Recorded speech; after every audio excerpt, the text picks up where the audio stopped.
Welcome everybody to the first update on Pixelmon Tempus. I know a lot of people have been giving suggestions and feedback, which we are very grateful for. Been very helpful, and but a good deal of the suggestions have already been either implemented or are already approved to be put into the map. So by making this video, I'm going to give everyone a rundown on what's happening so far, what's going to be happening.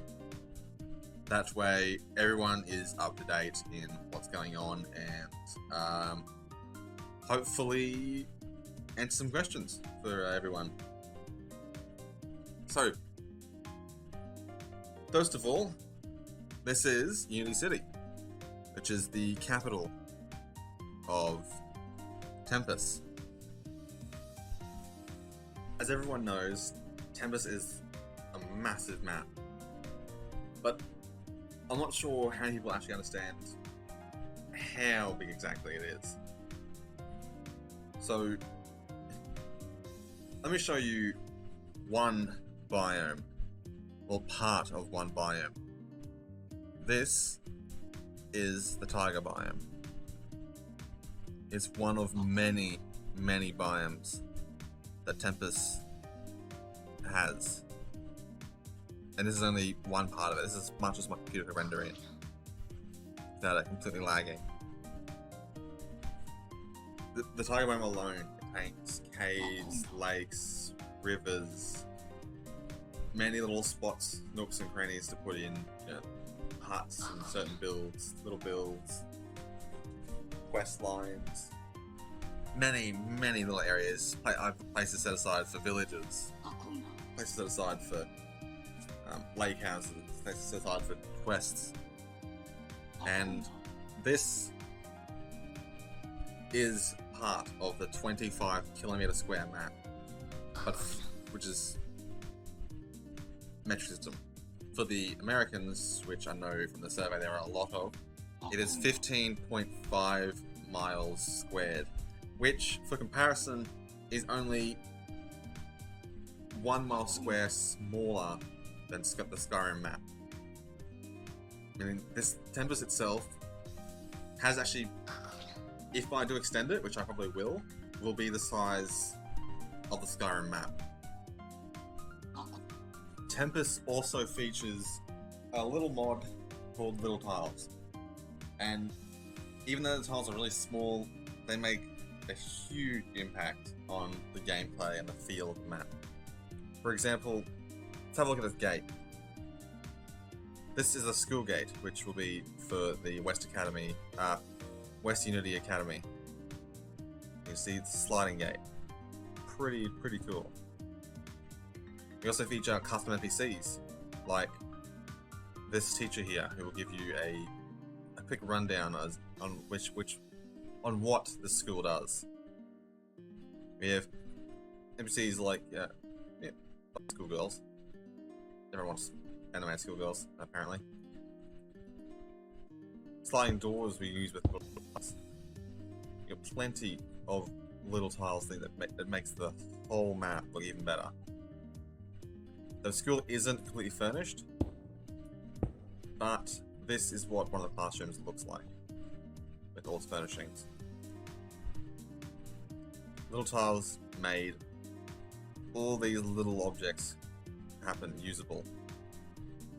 And with custom NPCs, we can have NPCs that actually talk to you. For example, what do you want? This is obviously a student who can talk to you. This is another example of what little tiles can do. This is the professor's lab. Professor right now has no name. So in the comments below, if you want to have a crack at giving her a name, feel free. Also, feel free to drop any suggestions after you see the video in the comments. We'd love to hear back from all of you, and love to hear what you guys would want to see in this map. So back to little tiles. These little tiles objects like this computer,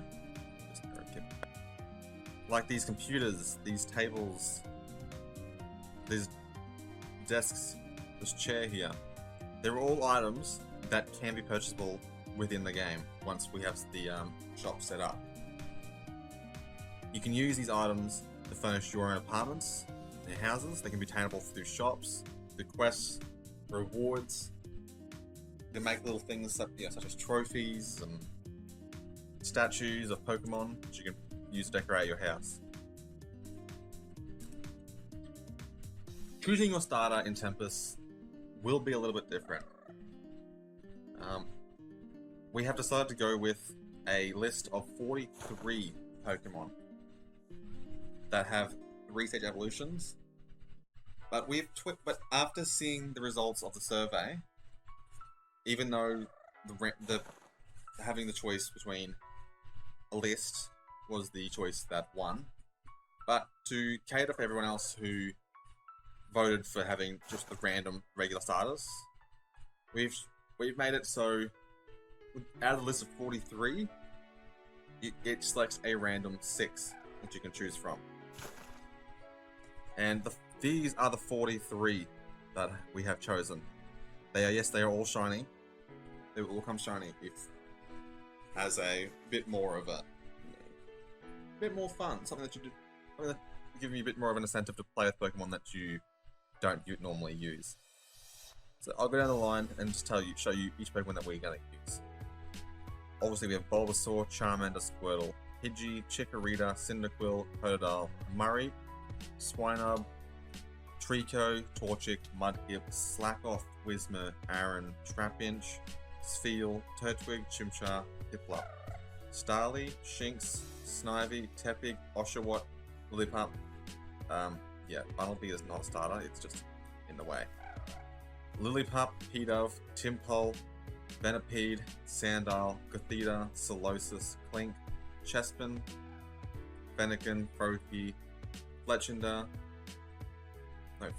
my bad, Rowlet, Litten, Poplio, Pikapek, and Bounsweet.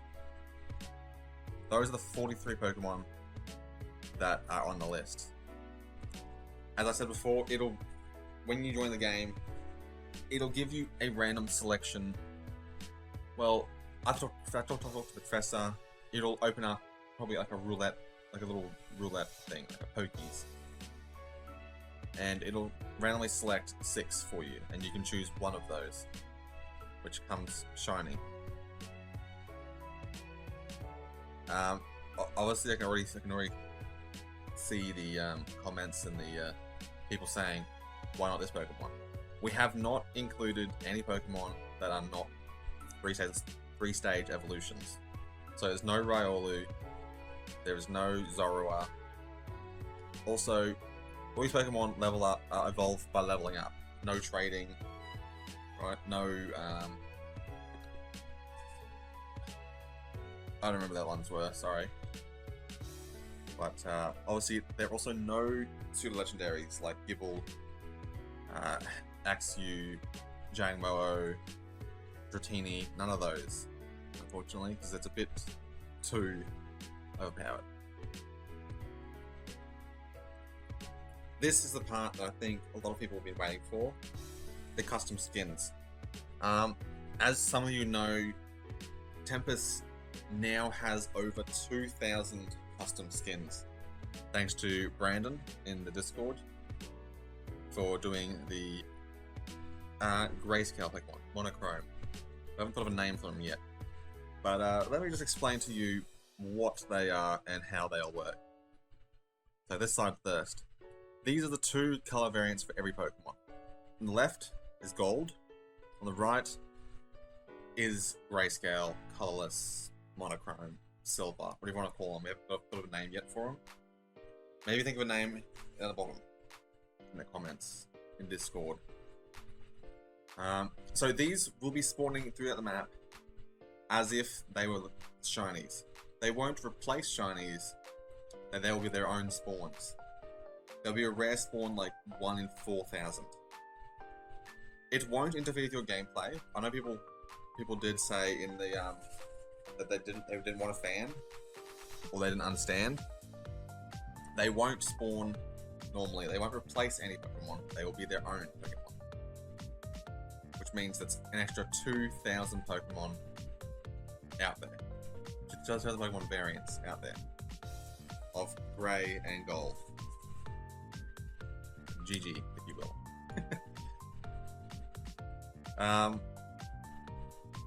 Currently, we're working on getting exploring the map. They don't have any bonuses. They're just skins. There's no bonuses for them. It's just something you can collect, something a bit fun. I think what everyone else really wants are the other custom skins over here. These are custom skins that I have made for some legendaries. The other skins that I've made, I won't be showing in this video. But these are skins that you can win in tournaments, you can earn through quests, or unlock, by doing meeting a certain requirement. So we have Shadow Mewtwo, Super Manly Giratina 3000. We've got Dialga, which is, I think, got a name. And we've just got the legendary dogs, Entei, Suicune, and Raikou. These will all be probably up for purchase if you want to buy them in the store eventually, or you can earn them in game, which might take a while. So some of these may be purchasable only, just so we can support myself and the server and Jolahan, who works hard on his technical side of stuff. Alright, onto gyms. Some of you know, some of you don't know. Tempus will be having a gym for every type, so 18 gyms in total. Player Masters, which I know probably a lot of people don't understand what that entails, are players who have finished the storyline, defeated all the gyms,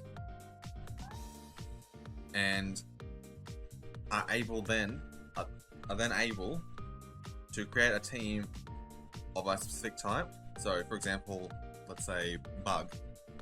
They can create a 6 Pokemon team of all Bug types, and use that team to compete in the Master Tournament, which will be competing against other trainers who have full Bug type teams. They will all be competing for the title of Bug Master. If you win that, you get the rank of Bug Master and certain in-game prizes. Prize money, items, maybe a trophy, and the rank of Bug Master. Players will hold this rank for a month until the next tournament is held. This is not a player gym. They don't get really any bonuses. It's more of just a rank and something to aim for. A bit of fun. There also will be a lot of post-game content with Elite Four Champion. I know they're not post-game, but that'll be after the gyms. Post-game will include Battle Frontier. There'll be other quests, and post-game will include Pokemon levels above level 100. You'll be able to. Level cap is at level 200, which means even if you level up your Pokemon 100 and finish the game, there is post-game content with quests going above and beyond level 100 to keep people interested and have some more fun apart from the storyline, the main quests. Another thing is, I would like to thank everyone who's donated to the server, who support us. We greatly appreciate your contribution and your support to our project. Another thing I'd like to say is, once the server's up, we greatly appreciate anyone who donates. Cannot thank you enough. And we hope that the server can make enough to keep itself running, which isn't much. It's roughly, let's say, about $50 each month to keep the server up running by itself, because unfortunately neither myself nor Jollahan are able to foot the bill every month to keep it running. So we really appreciate anyone who donates to keep the server up, keep it running, and also to continue to support us and in developing the map further. That means that I will still, even though if the map is finished in terms of construction, I will still be willing to expand the map, adding new islands, new sections, new worlds. I have had other people suggest making other Pokemon regions within Tempus or outside Tempus as a expansion. To address that, I'm not too sure if I want to, because unfortunately it's been done constantly and not something that I feel like doing, as it sort of limits me to what I can do. I'd like to make a whole new world that no one's explored, a world that people have, that everyone can enjoy. This is Unity City's subway, and this is one of many of the public transport people can take to get to other cities in the map. As everyone who's known who's taken the survey, we are not putting in warps unless it is to the houses you own. So you can buy a house within Unity City, which will then give you the warp home function to walk to your home in Unity City. If you want to get to Unity City or other cities that are in the map that you don't own a house in, you can either walk there, fly there, swim there, whatever you want to do, or use in-game money to buy a ticket on either a subway or a bus station, a boat, and use it to fast travel to those towns by buying the tickets. This is not obviously finished, this subway, it's just a part of it. And no, before you ask, they do not continue on, they are not just walk along these subways, they are closed off either end. Sorry, I break the immersion. But yeah, that gives a bit more immersion to the roleplay to buy a ticket to the subway to go to the next city, next town. Also, while I'm talking, player teams have had a massive amount of support in the survey, with a 95% people supporting it, if I'm correct. So we will implement teams like Team Rocket, Team Galactic, Team Flame, other Team Magma, Team Aqua, and the creation of your own teams. So you can make your own teams, Team Cupcake, Team KFC, Team whatever the hell you want, pretty much. And which means they'll give you probably a faction title underneath or around your name. We haven't completely thought it out yet. But another thing that I also have agreed to is that factions who have a large player base and are able to fork out enough in-game cash will be able to purchase land within Tempus somewhere that I approve to have a headquarters, which, if you guys want, I can build for you. That way, there's no one exploiting anything to cheat. I'm sorry, I don't think that giving people creative would be really responsible, considering that in creative there are, rare candies and marbles and whatnot. It's a bit of an exploit. But that is the idea. If you on the server, you will be able to join certain teams, make your own teams. We might set a requirement before you're able to make your own team, or join a team, or maybe players can set their own requirements for their own team. It's up to you guys. If you guys are in the comments below, in the Discord, in suggestions, let me know. Do you want players to be able to make their own teams whenever, players to join their own teams whenever, or sort of up to the decision of the team leaders? And that's all for part 1 of the video. Next video, I will go into detail on the level spawning, events and competitions, how you can help, and probably more in details on the quests, the shops, and maybe update on more feedback. I apologize for my audio. I don't have a very good mic, and my laptop cannot support streaming too much at all.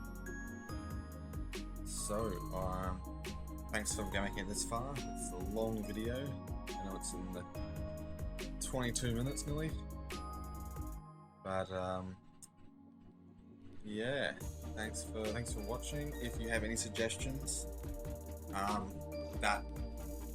any suggestions on the topics we covered today, this video, leave them below. If you have suggestions on leveling, leave that for the next video, because I will be getting to that section next video in part 2. Should be the last part as well. If you would like to see more videos that I do, or if I do any new videos, then yeah, subscribe, join the Discord, or stay in the Discord, because it's for a different reason why you found this video. And yeah, I'll see you in the next video. Thank you for watching. Thank you for your support. And from me, Jillahan, and all the staff and testers who've been helping out, say thank you.